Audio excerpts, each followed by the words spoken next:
Morning. We are in Daf Tes Zayin Amid Beis, which is 16b, and we saw the opinion of Rabbi Meir that the Aron HaKodesh, the golden ark that had the luchos in it, the ark was made up of a measure. It was 2.5 by 1.5 amas, and that the amas were each 6 tefachim. And so by that count, 6 tefachim, that means that there's 15 in the length of the ark, and there's 9 in the width of the ark. And that the Gemara explained how all the luchos and the Sefer Torah fit inside the ark.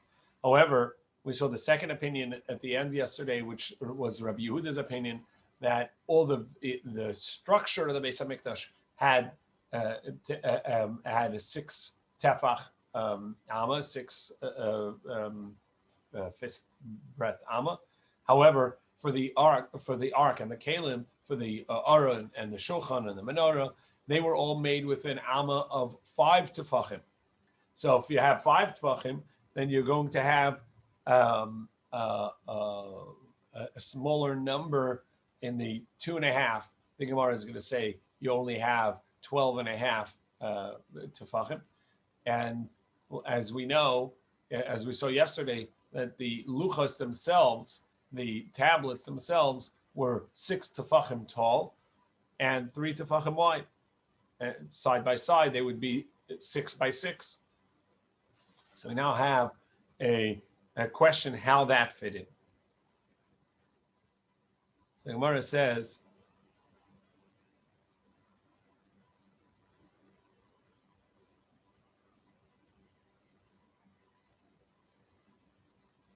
Al Daite de Rabbi Yehuda, and this is about 15 lines in a 16b, Tes Zayin Amid Beis.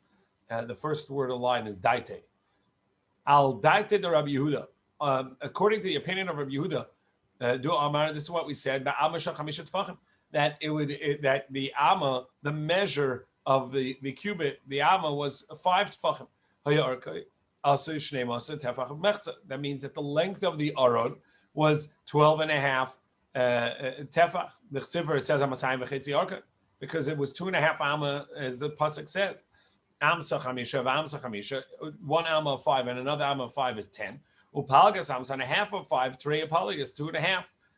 V'dalad luchos, and as we saw before, there were 4 tablets, 2 tablets that were broken from the first, and 2 tablets, the second tablet, the second set of luchos. Shnaim shleimim, to complete one of shnaim shvurim, and 2 broken ones. The chsifer says asher shibata v'samtam aron. Even the broken ones went into the arm. Luchas hayikol echad ve'echad arka shisha tefachim, and the length of each one of the luchas is 6 tefachim. V'rachban shisha tefachim, and the width shlosh tefachim, and the width is also 3 tefachim. So we have 3 tefachim wide, 6 tefachim long. Side by side, they are 6 by 6. So how do they fit in the arm? 10 arka shaluchos, the arka shalaron.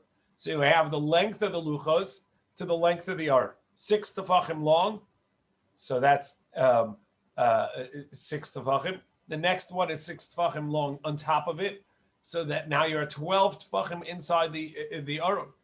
And as we said, the outside of the aron was 12.5. So you're only left with a half a tefach for the thickness of the wall of the ark itself, of the aron itself. In Rabbi Meir's opinion, we said that the thickness of the aron, of the ark, was actually a half a tefach. A half a tefach is 4 finger breadths. A tefach is 4 finger breadths, meaning a half a tefach on each side. Totaling a tefach wide, meaning each side, the thickness of the ark was 2 finger breadths, 2 etzba'os. However, according to Rabbi Yehuda, you don't have another tefach to spare, since the length of the ark was 12.5, because he says each amma was 5, and it was 2.5 long, so it's 12.5 tefachim, and each one of the luchos of the tablets was 6 tefachim long. So the inside had to fit the 2 luchos lengthwise, so that would be 12 tefachim on the inside, leaving only a half a tefach for the thickness of the box of the ark itself, which leaves us with 1 etzba, 1 finger breadth on either side for the thickness. Which leaves a half a tefach or 2 finger breadths. 1 finger breadth on one side, 1 finger breadth on the other side. And what about the width? That was 7.5 tefachim wide. The chsiv, as it says, Amma v'chatzi rochbay, Amsa chamisha palga, Amsa trei upalik. Since it's 1.5 wide, and we said that each tefach, each Amma is 5 tefachim, 5 tefach. So you have 5 plus another half is 2.5, which equals 7.5. And there were the 4 luchas, 4 tablets. Shnayim shleimah, shnayim shvurim, 2 that were complete and 2 that were broken. Like we said before, that the ones that were broken were also placed in the yarn.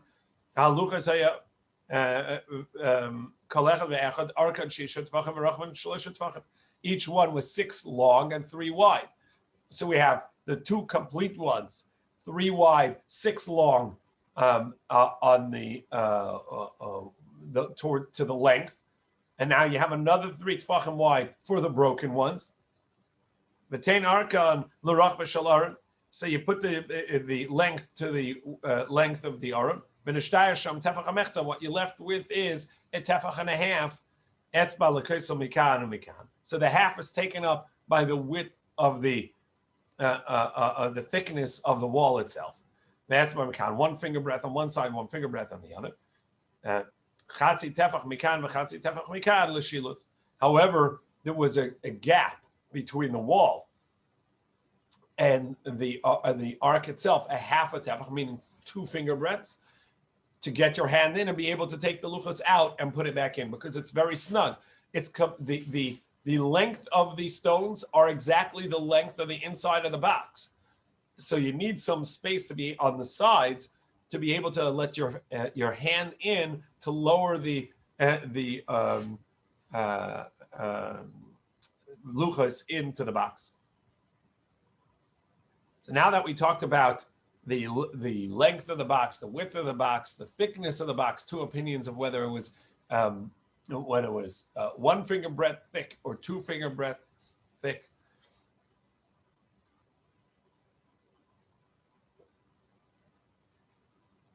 Ketzad also b'talasar. So how did he make this? What was it with the structure? So we see that Rabbi Hanania says, Amar sholish tevis also. It actually is made out of 3 boxes. The Torah says it should be a wooden box covered by gold.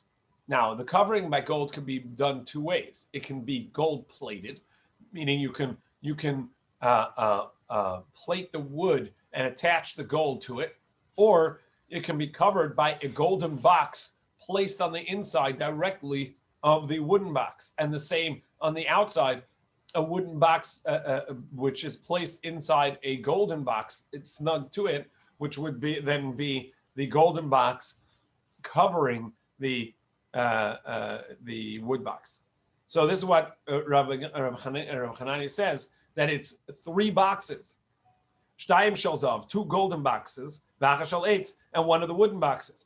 Nasa shel zav b'shel eitz, you put the inner golden box that was a little smaller than the wood box, you put it inside the wood box. B'shel eitz b'shel zav, and the wooden box is a little smaller than the outer gold box, and it goes snugly right in. And that's the covering. As it says, you shall cover it on the inside and the outside with pure gold. So why does it say you shall cover it another time? To tell you that even the upper layer, the upper part, so you have the thickness of the wood box, so it's got a cover by a box on the inside and a cover by a box on the outside. then you also have to cover the upper lip. Rabbi Shimon Lakish, however, Ish Lakish says no, that's not the meaning, but rather it was one box with it plated. It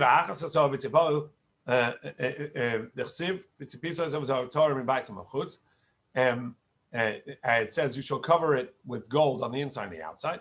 And why does it say again titzapenu a second time? To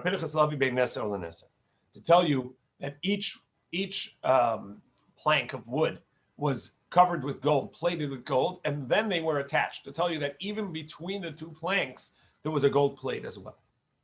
Now, what about the tablets themselves, the luchas? How were they written? So Rabbi Hanania ben Gamliel, Rabbi Hanania, the son of Rabbi Gamliel, Omer Chamisha Aluach Zeh, Chamisha Aluach Zeh. You have two tablets, 10 statements. So 5 statements on one tablet, 5 on the other. This is what it says. You will write them, the 10 statements, on the 2 tablets. On stone tablets. So simply 5 on this side, 5 on that side. And the Chacham say no. Each tablet had the complete set of the 10 commandments on them. As it says, and then he told you his covenant, which he had commanded you to do. What are they? They are the 10 statements. So you have to put 10 on each one of the tablets. Rabbi Shimon Yochai, however, Rabbi Shimon Yochai says 20 on each. In other words, it's written twice on each tablet, as we'll see soon. The meaning is that when the Torah is written, since the Torah itself is shorthand, the Torah is a remembrance tool, as we've seen, for the oral Torah. That on the tablets itself, it had the 10 commandments twice. Once as its meaning, once as its as statements, and once its meaning. So there were 20. It was written 20 times on each one of the tablets. The Chsiver says, "Vayichtavim," you will write them in the plural, al shnei luchos avanim, on 2 tablets of stone. So esem aluch zeh, double writing on each one of the stones. However, that they were actually, you wrote it 40 times on. It's a 4-sided stone. So each side, it was like a brick, actually, not just a flat stone, a tablet, but actually a brick. So there were 4 sides, and each one of the sides had it written, meaning that not only the written part of the Torah and the interpretation, the explanation of it, but the depth of it as well. The four explanations, the 4 sides, arba upon him, the 4 explanations. So the 40 on each side, 40 meaning on each side there was another reading of that. That they were written from this side and from that side, meaning from all 4 sides. Tetragon, like a tetragon, meaning that it has 4 equal sides, and it was written on each side. Hanani ben Achi Rabbi Yehuda, ben Achi Rabbi Yeshua, Hanani, the nephew of Rabbi Yeshua, Imer, ben kol dibur v'dibur diktokevis iser shelter. He actually says that it's not written once the Torah, the 10 Commandments as it's stated, and then another time in the explanations, but rather in between each one of the statements were the explanations. Between each statement was the dictokevos yisel, its deductions and its explanations. The Chsiva says mumuloyin b'tarshes kiyam. It was, the verse says in Shir Hashirim, it was filled with Tarshish. Kiyam Rabba, like the great sea fills the land, as we have in the pasuk that we read on the last day of in Haftarah, the last day of Pesach, just a few days ago, that Umola Haaretz De'es Hashem K'mayim Le'em Achasim, that just as the water fills the seabed, so too the knowledge of Hashem will fill the world. And so in the luchos, the tablets. Also, it looked like a sea, larger and smaller, like large waves and small waves. At the Gemara is about to tell us, and the Tarshish, just as like Tarshish, the sea of Tarshish, which is the Mediterranean, fills the seabed, so too the explanations fill the rock just after each one of the statements. Rish Lakish could have a mati adenkra. Rish Lakish, when he came to this pasuk, have a Yamar Yafa Lamdeni Hanani ben Achi Rabbi Shua. Hanani, the nephew of Rabbi Shua, taught us very well. Mahi Yamazeh, just as this sea, ben Gal Gadol Gal Gadol Galim Ketanim, between each large wave, there are smaller waves. Kach ben Kol Dibur v'Dibur Diktekeves Yisrael Shel Torah. Just like so too, between each large statement, there were the smaller statements that explain it. Amar Rabbi Tanchuma is Kashiyas Kame Rav Pinchas. So Rav Tanchuma said that the question was asked in front of Rav Pinchas, Asik Rabbi Yehuda v'le Asik Rabbi Meir, that we have the Torah in the explanation of Rabbi Meir. We said that the Torah was in the ark itself. In the opinion of Rabbi Yehuda, we said that really the inside space of the ark only fit the tablets, the luchas. There was no space for anything else other than really just a little bit gap between the stones and the wall of the inside wall of the aron in order to fit a finger in to be able to lift them out and put them in. But there was no place for the Sefer Torah inside, and indeed the Sefer Torah would have been placed on the outside, and that actually is supported by the pasuk. My timer, the Rabbi Yehuda, as the pasuk says, take this Sefer Torah and place it on the side of the ark, meaning seemingly on the outside of the ark. Al daited Rabbi Yehuda do Amar Hechanel Sefer Torah. So according to Rabbi Yehuda, what are we going to say? Sefer Torah nasan coming gluskia, or it's like a gluskia or some other word like this gluskus, which is a borrowed word, seemingly a Greek word, of some sort of chest or a shelf outside of the ark that the Sefer Torah was placed upon. And in it was the Sefer Torah. My time in the Rabbi Meir. However, how is Rabbi Meir going to explain the pasuk which seems to say you're going to place it on the side of the ark, not in the ark? Well, he says because it says you will place the cover of the ark on top of it. The El Ha'aron, and into the ark, you'll place the testimony which I give you. And he says that means the Sefer Torah, not the tablets itself, but the Sefer Torah inside the ark itself. Now, Aldaita Rabbi Meir, based on this statement, this explanation of Rabbi Meir, that it says El Ha'aron, to the Aron, into the Aron, is the way he explains it. You will place the ark, and you will place the Edus, the testimony, meaning the Sefer Torah. So it says first, place the cover on, and then it says, and into it, you're going to put the Sefer Torah, meaning that the Torah is really out of order. Ein muktam Torah. So you're going to have to say that there is no order specifically in the way the Torah writes this. And really what it means is you're going to place the edus, the testimony being the Sefer Torah, into the ark, and then you place the cover on top of it.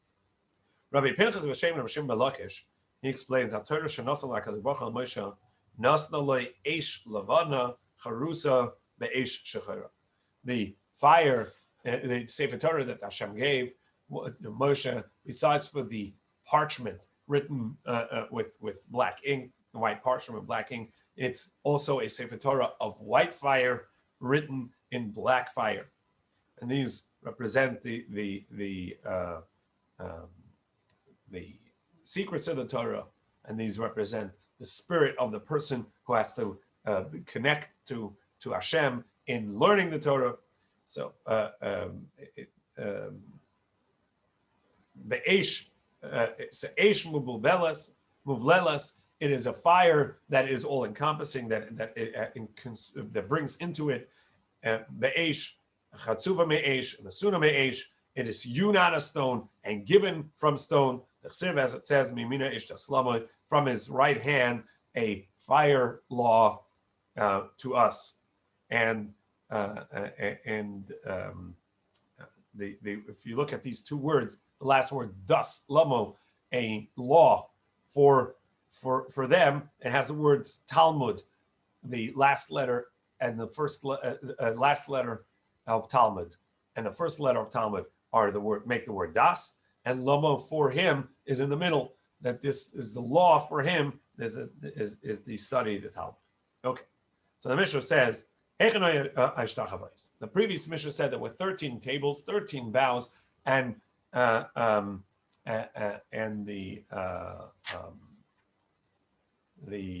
13 collection boxes. So now, where do we have bowing 13 times in the Beis Hamikdash?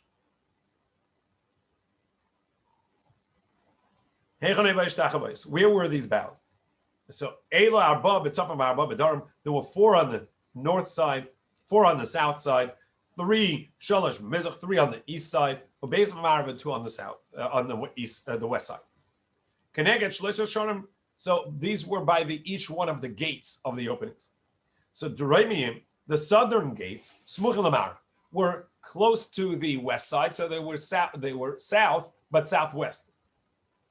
So sort of on the side of where the Kollel is today. Sort of where what they call Robinson's Arch, over there, that's the west side, and as it turns over there is the south side.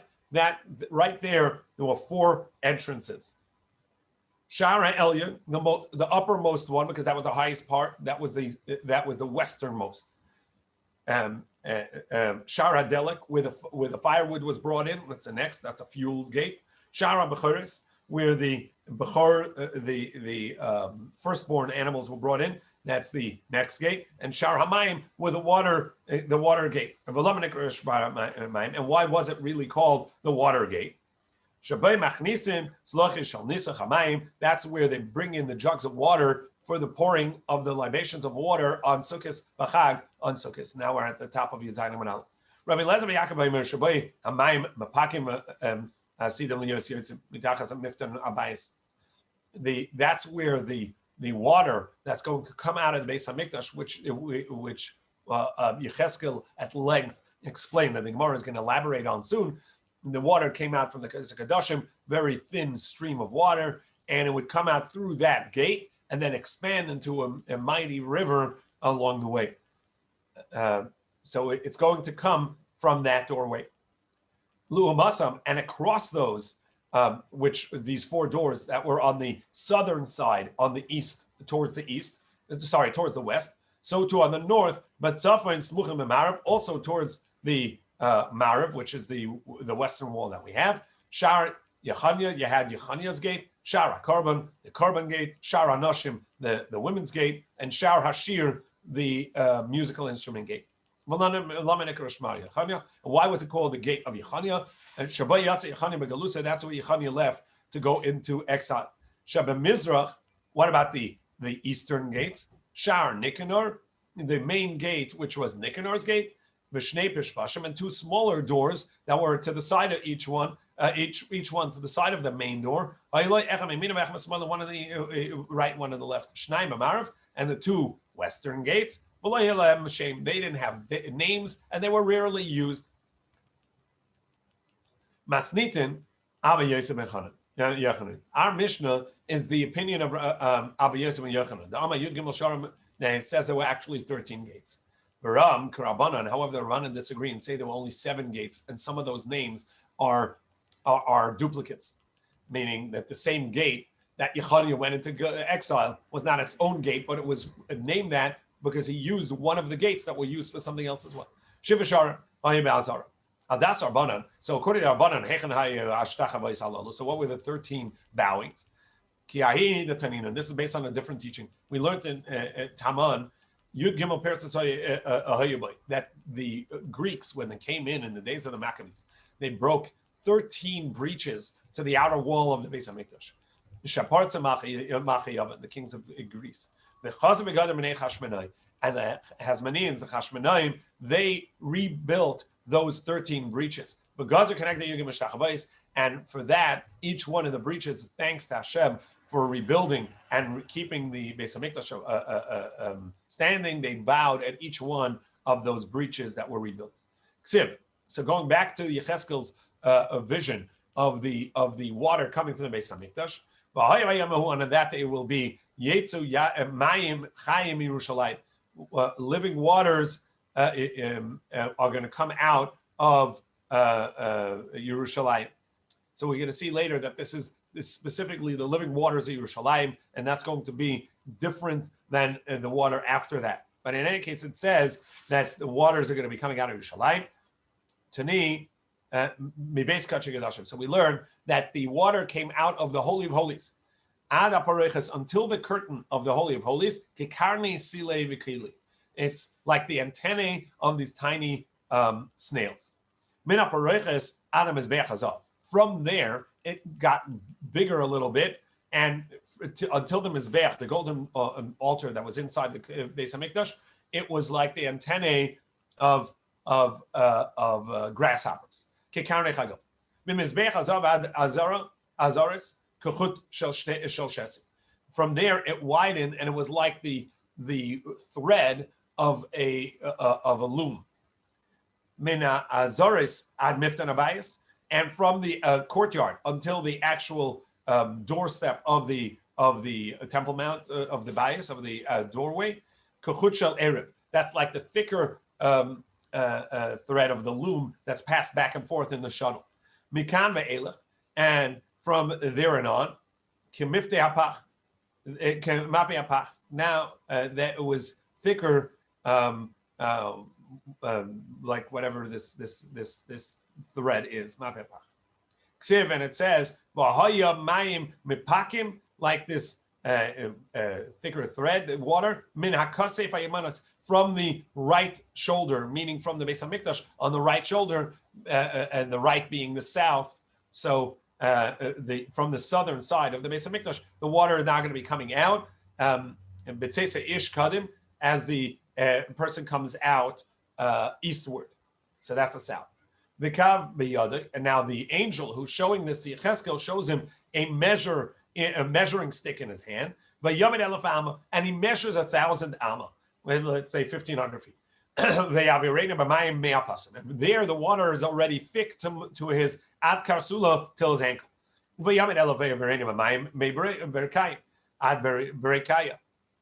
And then another measure of 1,000 amma, 1,500 feet, and there the water is already up to his knee. And then he measured again 1,000 amma, which is 1,500 feet approximately, and it goes up to his shoulder, to his waist. Ad masnayim. Then, to his shoulders, and then he can't go up anymore. By the time he measures another 1,000 amma, it's so strong and so such rushing waters that he can't even cross it. Even with a large vessel, but you can't pass it. My timer, that he sees it from this verse, because it says, and a mighty ship cannot cross it. What's the reason a mighty ship can't cross it? Because the waters are rushing. What is meishach? You can't swim in it.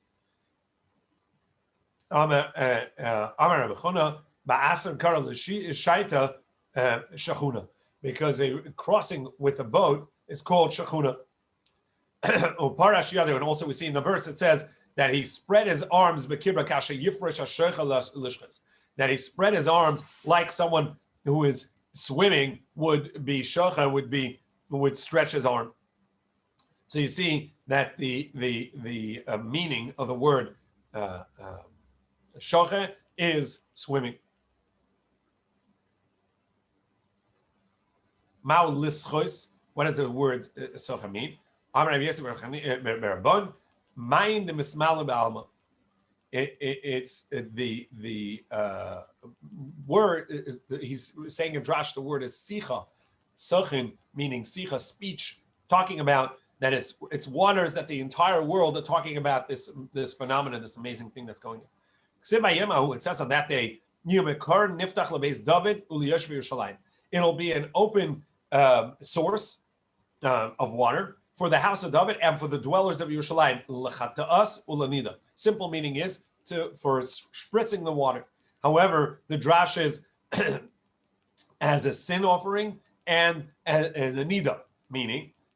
So Rav Shmuel, Rav Nachman, B'Shem Rav Yegasim, Mibeis David of Yerushalayim, while the water is still in Yerushalayim, ksher l'nida, it is kosher for a nida to go to the mikveh, ulachatas, and for the red heifer water, which has to be fresh water coming from a living source. Mikam ve'elach. But once it leaves Yerushalayim, meitaredes. Now it's mixed with other waters already, and it's kosher as a mikveh in ksher l'nida, psula mechatas, but they are no longer kosher for chatas, meaning for the red heifer water, because it's not living water, it's not fresh water. Rabbi Lazar, however, Rabbi Lazar says, that's where it's kosher as a mikveh and red heifer water. It's not even kosher as a mikveh either. Make a tafra saying, because halacha on a mikveh is that the water has to be gathered and not flowing. And over here, it's flowing down a hillside, and it's flowing away from the height of the Temple Mount, of the Har Habayis, downward, and that makes it non-kosher for a mikveh as well. Psula l'nidol l'chatas, will be invalid for both. It says, it says that it is going to the east, to the Galil Kadmona. What does that mean? Yam Shel Samka. This is the southern waters. And it'll go down to the Arava. Yam Shel Tiberia, the water of Tiberias. Now, the water of Tiberias is in the north, the Arava is in the south, whatever that means. And the water will come to the sea. Which sea? The salt sea. And to the waters that go out, that's the Mediterranean Sea. Why is it called the water that goes out? For the two times that it flooded, the 2 times that it flooded.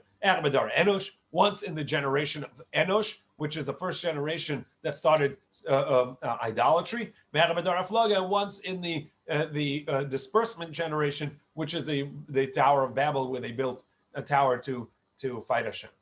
The first one, it went out until Calabria, which is either part of Italy or France. And the second time it went out until Kippur Barbaria, the stones of Barbaria. Rabbi Acha b'Shem Rabbi Chanania, Bereshani Yatza Kippur Barbaria, it went out to the stones of Barbar. V'Shnia Yatza ad Akko. The second time it only went to Akko. But ad Yafo and until Yafo.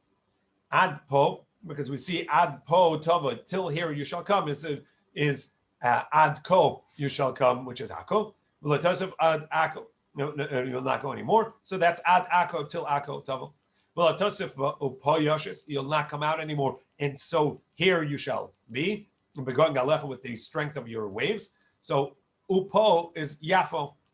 Yafo ashes galecha. Till Yafo, you'll put the strength of your waves. Necha Yama, and then the water would rest.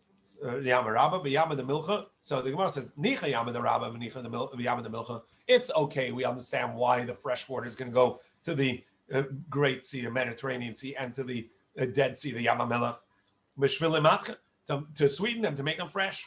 Yama the Taveri, Yama the Samchu. Why did it go to the northern and southern rivers, which are fresh water anyhow? Larabes the Gassam, to bring many fish. The Sefer it says Ksibhe Laminate the Gassam, to the many types that will be its fish. Minim. Many types of fish. Rav Shimon Gamliel said, Master Shalachti Letzidon. I once went to Tzidon, On one plate, they brought more than 300 different types of fish. Lots of sardines. And then the waters will heal, if as it were. So what does that mean?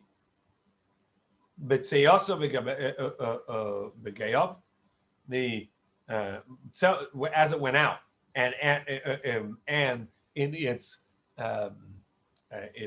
pools, and they will not be healed. So now it's a contradiction. It says that the waters are going to heal, and then it says the waters are not going to heal. So what is that?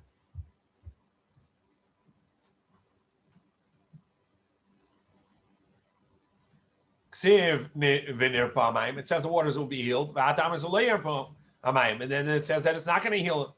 So that means that there's one place that's going to be called such, and it'll remain unhealed, meaning it's going to remain salt water, because we need some of the salt water, so that this one part is going to remain unhealed, and that's going to be salt water, and that will not be brought at the Maim Kedushim. And on the river, on its banks, on either side, all types of fruits will come. Its leaves will not wither, and its fruit will not cease. L'chadashav yibakir, to its months it will be ripened. It will come again. Tani Rabbi Yehuda, Amar Rabbi Yehuda said, "Fischer ba'olam hazeh tavua esel l'shisha chadashim," because nowadays the grains, meaning the wheat and barley, you can grow them winter crop and summer crop, so you have every 6 months. However, a tree only makes fruit once a year. In that time, the grains are going to be every month. So, and so trees which are take double the time are going to be every other month. My time, as we see in the verse that it says each month it will be ripened. As we see now, each month, each half year, you can have grain, and each year one crop of fruit. However, not the grains are going to be every month, but actually the trees are going to be every month, and therefore the grain is going to be every 15 days. You'll have another crop of grain. The ilan and a tree will be every month. As we see that the grain grew in the days of Yoel, and the miracle after the famine, that from the drought and the locust, that the new crop grew in 15 days. The Karmameno Omer, and they were able to bring the Omer on the 15th day of the month, which is the barley was ready after 15 days. My time, and where do we know that from the verse?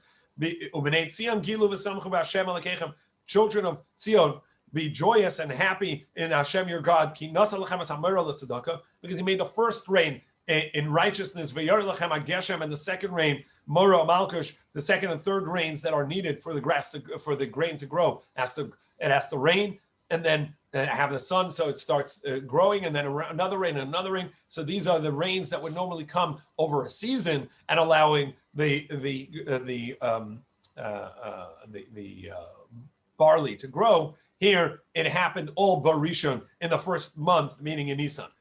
And they brought the Omer, which is on the 15th of Nisan. So if the first rain started in Nisan, and it was ready, ripe to be brought as a fully grown barley on the 15th, that means in 15 days the entire crop grew. What does it mean? For its months, it'll become ripened. Every month it'll be ripened.